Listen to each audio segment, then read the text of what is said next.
If you need a strong part for an aircraft chassis or a hip replacement, something that is inside of a body, something that can't corrode or cultivate bacteria, or even a spacecraft, right? Something that is going to endure harsh environments.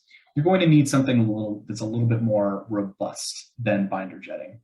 And the first one we'll talk about is digital metal laser sintering, DMLS. So this is going to use a rastering laser to selectively sinter metal powder in layers. Now there's something else, it's called selective laser melting, or SLM. The only difference between DMLS and SLM is that SLM actually melts the metal together. Digital metal laser sintering just fuses the powder, so it does not reach the melting point.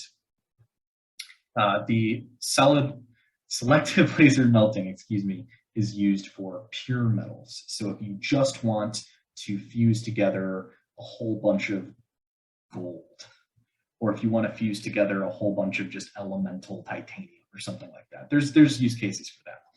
For the sake of this presentation, we're just going to talk about DMLS. We're going to ignore some of the attributes we don't really need to worry about.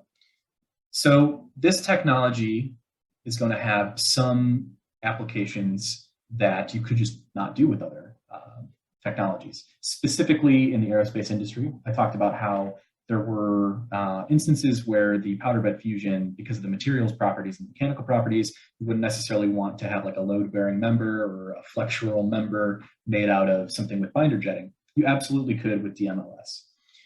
You are going to find instances where this is used in tooling, especially in the forging industry, where you have these massive slabs of concrete metal that need to be moved around in a specific way. DMLS is going to be handy to make specific tooling for that.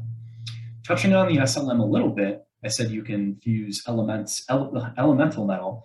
If you're a jeweler, if you're in the jewelry industry, you could actually use DMLS to make rings or other jewelry items. If you couldn't tell, I'm not a jewelry guy, so I just know rings. That's the one I know.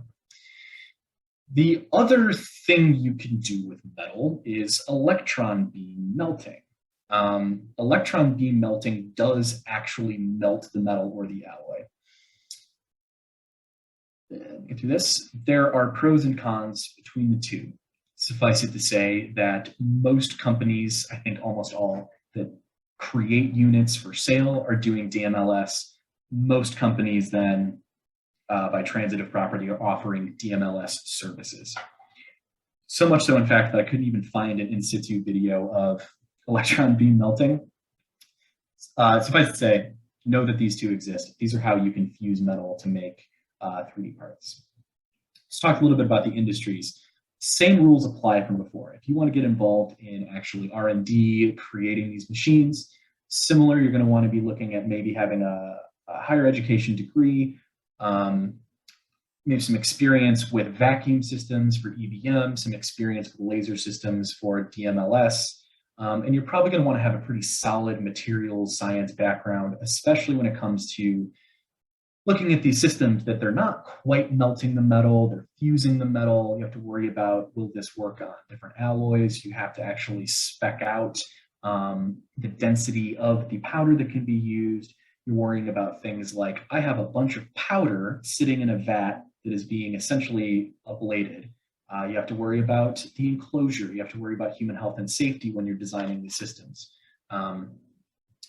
I will say, though, if you're looking around for jobs, you're not going to find EBM. This is almost outdated at this point. On the slide that would exist here, my computer didn't corrupt. I had a list of some companies that you could look for.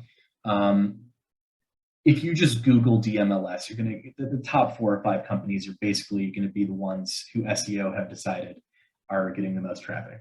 It won't be too hard to find them. I highly recommend looking at their jobs pages if you find this interesting. Some of them I did see are hiring for some additive engineer positions.